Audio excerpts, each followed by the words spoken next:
सबसे पहले बात जांजगीर की कर रहे हैं, जहां पर राहुल को बचाने के लिए कोशिशें लगातार जारी है।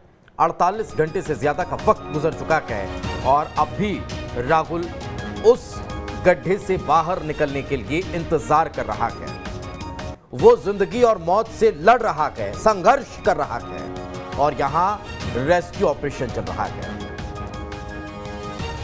बड़ा फूक फूक कर कदम रखा जा रहा है, बड़े इत्मीनान से काम यहां पर हो रहा है और वो बच्चा पल पल गिन रहा है, काउंट कर रहा है, इस इंतजार में कि उसे जल्द ही बाहर निकाल लिया जाएगा।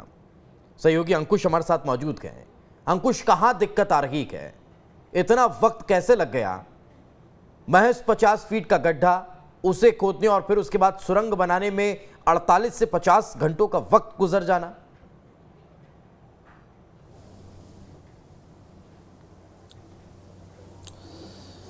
देखिए दीपेश, परेशानी कहीं नहीं है और परेशानी जितनी परेशानियां थी उनको हल कर लिया गया है। अब चूंकि थोड़ा सा सेंसिटिव समय आ गया है। सेंसिटिव समय इसलिए कहा जा सकता है कि जिस बोरवेल में राहुल फंसा हुआ है उसकी गहराई 60 फीट है।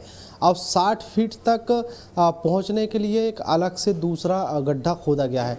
दूसरा गड्ढा खोदे जाने के बाद एक रैंप के माध्यम से एक मशीन उतारी जानी है। वो मशीन जो है ड्रिल करने का काम करेगी, यानी एक छोटी सुरंग बनाने का काम करेगी। छोटी सुरंग जो है वो दूसरे गड्ढे के माध्यम से जिस बोरवेल में राहुल फंसा हुआ है उस बोरवेल तक जाने का काम करेगी। नहीं अंकुश, जो पहले गड्ढा खोदा गया था, पहले जिस गड्ढे को खोदने के साथ उस बच्चे को निकालने का प्रयास किया जा रहा था, उसमें क्या कोई परेशानी हुई जो फिर दूसरा गड्ढा खोदा गया?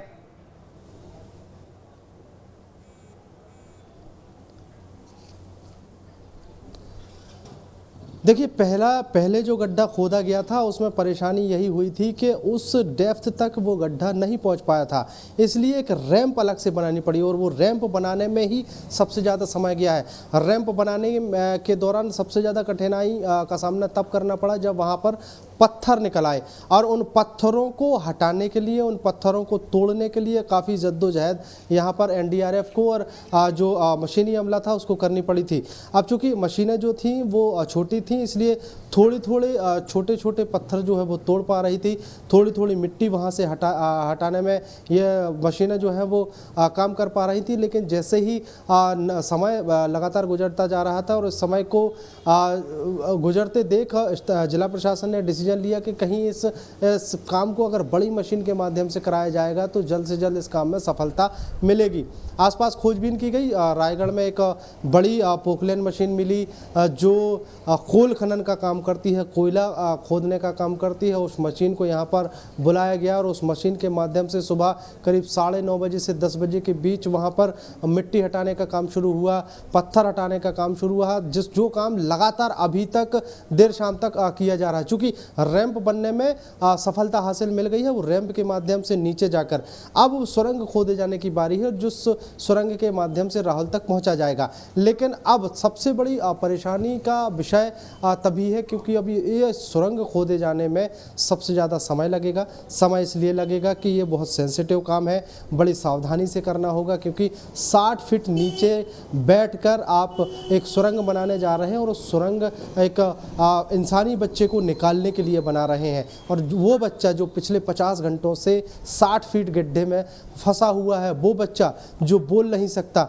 वो बच्चा जो बोल नहीं सकता उसके बाद भी जिंदगी से जंग लड़ रहा है, बड़ी जीवटता से, बड़ी बहादुरी से वो डटा हुआ है। हर एक आवाज़ का वो रिस्पॉन्स कर रहा है, एनडीआरएफ की लोगों की आवाज़ सुनकर रिस्पॉन्स कर रहा है। तो उस बच्चे को निकालने के लिए अब कहीं किसी प्रकार की कोई कोताही ना हो, बड़ी सावधानी से वो सुरंग बनाई जा सके। और सुरंग सावधानी से खोदने का कारण ये भी है कि 60 फीट गहरे गड्ढे में फंसे बच्चे पर भी कोई नुकसान ना हो, कहीं मिट्टी ना धंसके, कहीं से कोई पत्थर टूट के कहीं ऐसी जगह ना फंस जाए जिससे किसी भी प्रकार की आने वाले समय में कोई परेशानियों का सामना करना पड़े।